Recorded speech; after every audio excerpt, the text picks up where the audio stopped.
Hello everyone, this is Dr. Jay Mehta here from Mumbai, and this is going to be a master class for hysteroscopic adhesiolysis. Now as you can see, the commonest thing in Asherman syndrome is an endometrial lining which doesn't grow despite stimulation. If I apply a 3D image to what I am showing you, which is the ultrasound, you will see that after volume acquisition, there is hardly any endometrial cavity which is visible. Now normally when you have an endometrial thickness of 2 or 3 millimeters, you have some cavity which is visible. As you can notice here, there is absolutely no cavity.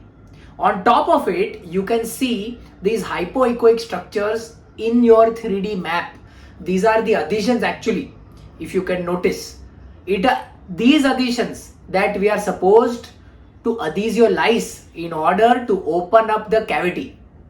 It is very important to understand that even if you open up the cavity, there is no guarantee of achieving menstruation and there is no guarantee of pregnancy. All it does is it opens up the cavity. In order to do this, a very good hysteroscopic surgery is absolutely mandatory. There is no question about it. We normally like to use the Collins knife, as you can see, just when we cross the internal os. You can see that the cavity is a tubular cavity. You can visualize that. Now this tubular cavity, we are supposed to open up and convert it into a normal cavity. I believe there are 2 or 3 things which are extremely important in such situations. The first thing is very accurate use of electrocautery. That is something which is very important in such situations. The second thing where such things are very important is that once you begin to open up the cavity, you should know where your cavity is opening up.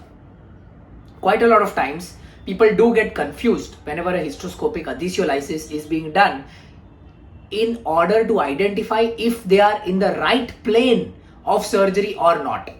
And remember one thing, it's going to be very difficult to identify the correct plane of dissection. The reason is because of the fibrosis that has ensued inside this cavity.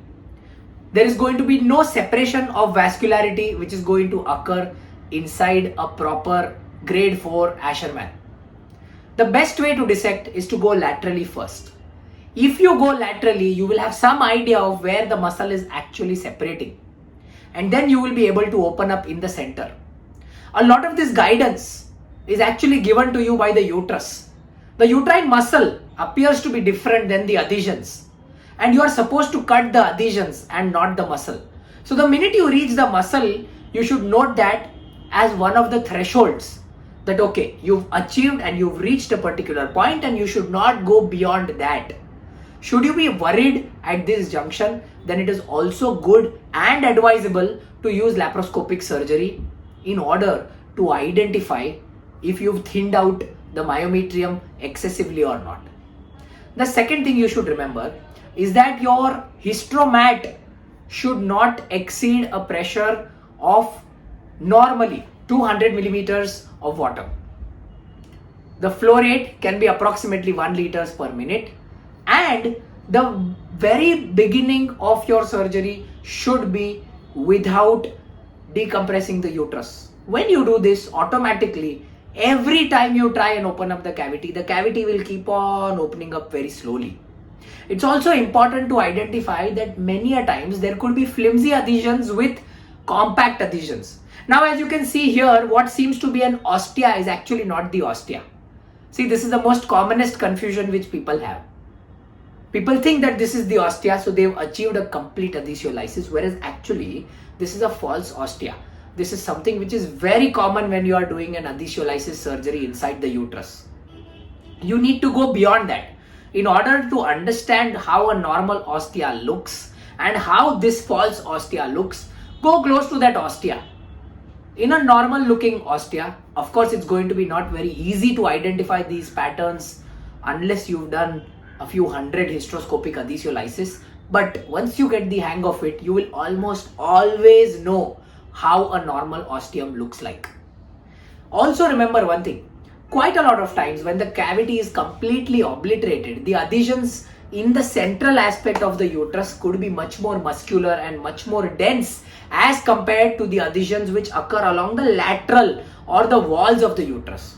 As I said, one of your clues is to do something like a lateral metroplasty. The minute you do this lateral metroplasty, you have a very good cavity opening up by the side, so you will almost always know where you are ending up with. Also, once you achieve an adhesiolysis inside the uterus, your end point should be identification of both the ostia and identification of the internal os.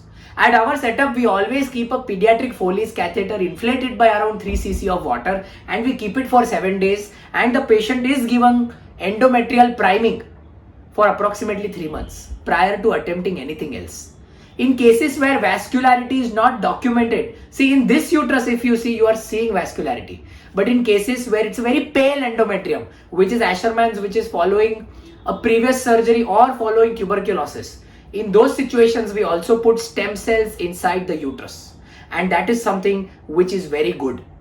As we are now approaching the final part of the surgery, you can see the final part is just at the level of the fundus, where we are just trying to open up the cavity and identify the ostia in a panoramic picture. These are your final steps. This has to be done.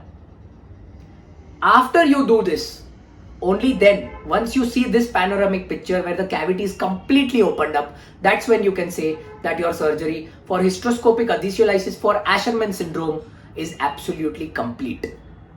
Thank you.